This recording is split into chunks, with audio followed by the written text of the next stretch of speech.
Hello and welcome, movie fans, to Cinema RoundUp, where we review and discuss films.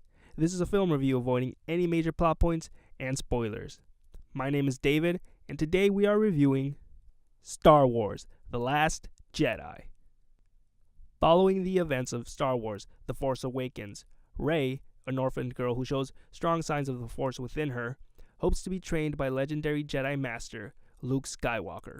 However, Luke no longer wishes to train people in the ways of the Force and believes it's time for the Jedi to end. Meanwhile, Kylo Ren and General Hux, under the command of Supreme Leader Snoke, lead the tyrannical First Order in an all-out assault against General Leia and the Resistance. The Last Jedi is without a doubt an epic film. It is so grand in scope. There is so much to this movie. Now, the marketing and the film's director have kept many things under wraps to allow people to go into this movie with as clean of a slate as possible, and I will try to adhere to their method.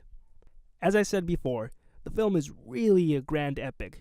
It is very personal and a bit contained, but still has that epic feel of something like The Lord of the Rings that The Force Awakens didn't necessarily have.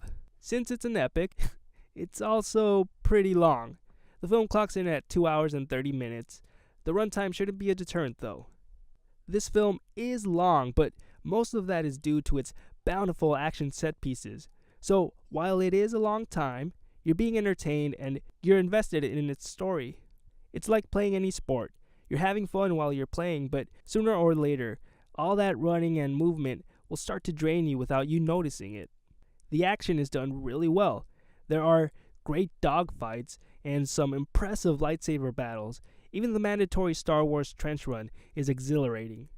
The fight scenes are long, choreographed, though not too choreographed, duels that look pretty damn cool. The aerial fights are well directed. You don't lose yourself in the army of ships. The movie has a clear direction that guides you through the messy battles that lets you understand and appreciate what's happening. Most of all, the film makes you care about the battles. It's not just, oh, here comes the explosions and the pew-pew-pews. There's a sense of dread throughout the film that makes you feel these battles could be the last time we see some of the characters.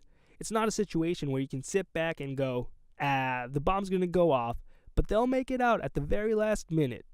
No, whatever you think is going to happen, this film makes a sharp turn into something unexpected that keeps you on your toes. This helps those battles feel worthwhile and not just meaningless fluff. The cast all give strong performances. Daisy Ridley's character, Rey, is still developing and learning, so there isn't much to her performance that we didn't get in the previous film. It's about watching her journey and not so much about making the character complex. However, when the story does need her to perform, Ridley is able to deliver. Adam Driver's Kylo Ren is the one that gets the more complex story arc, and as a result, is able to give a stronger performance. His struggle is alluded to in the trailers, and it plays out strongly throughout the film. It could have become a bit repetitive and constantly beat you over the head that he couldn't choose between the light and the dark, but external forces help move the story along and push him to one side or the other. Poe Dameron, played by Oscar Isaac, Finn, played by John Boyega, Luke Skywalker, played by Mark Hamill, and General Leia, played by Carrie Fisher, are back, and most receive more screen time here than in the last film. Each one is able to deliver strong performances for their character, as the film really fleshes them out more this time around. Some get better story arcs than others, but they all get their characters further developed. The film also has some visually stunning imagery. Some of it is just great CGI, but most of it is just great work by the art department and cinematographer. Something as simple as an aerial shot of Rey training with her lightsaber on an empty island can look pretty cool. Then there's an amazing scene in the third act of a certain ship going into light speed that got an audible gasp from the audience. However, just nitpicking now, there were some poorly lit night scenes. They were really dark to the point where my eyes felt a bit strained and it actually started to hurt. Just something that I noticed. This film also looks into the established Star Wars mythos. It explores and examines it, it doesn't expand it, there's a difference. Good versus evil is the most common theme in stories, and it's at the heart of almost all Star Wars films. It's what drives their stories. The Last Jedi now explores the archetypal ideas of good and bad.